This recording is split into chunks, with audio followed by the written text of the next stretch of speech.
Hi, Sandy Tampa with Windermere here. Today is Wednesday, May 18th. And I wanted to I thought I was going to talk based on Tiffany, your suggestion. I was going to talk about how to decide to buy down interest rates and all of that. And I went to try to plug in numbers and that sort of thing. But at the end of the day, the decision whether to buy down your interest rate is really kind of a game day decision when you go to lock. Different offerings at different times that, like if it's at 1/8 of a point to buy down your interest rate by maybe 1/2 a point or something like that.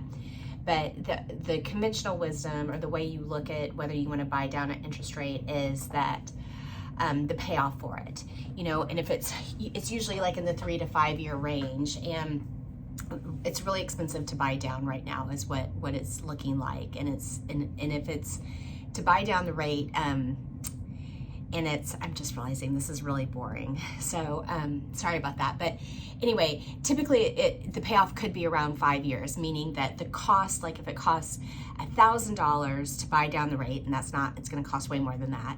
Then if it takes you 5 years of monthly payments to catch up to that $1,000, that's how you figure out that payment.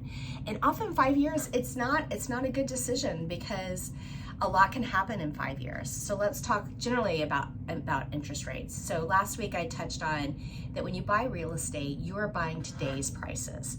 But in your interest rate, yes, your interest rate's today's interest rate, but it's likely not your forever interest rate. And it's likely when economic cycles are like this, when inflation's happening, that interest rates start to go up, and then as inflation starts to tame, those interest rates will likely come down. There are no guarantees, but likely they'll come down. And then when interest rates come down, that's when you can refinance and take advantage of the lower rate and lower your payment. Another great analogy my fantastic lender, Wendy Mariani, gave me today and I love it.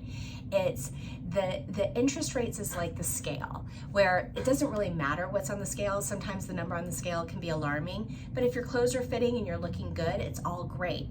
So that translates where, yeah, the interest rate might be a little bit higher, but we're going to go off that monthly payment. What's feeling comfortable? And that's going to translate to your purchase price. So hopefully that all makes sense. That I love that analogy. And this was just a lot, maybe a little bit too much for one whole talk. So hopefully that made sense and captured your attention. I might delve into it a little bit more next week, or maybe not. All right, take care. Go out, enjoy the sun. It's sunny out right now. Okay, bye.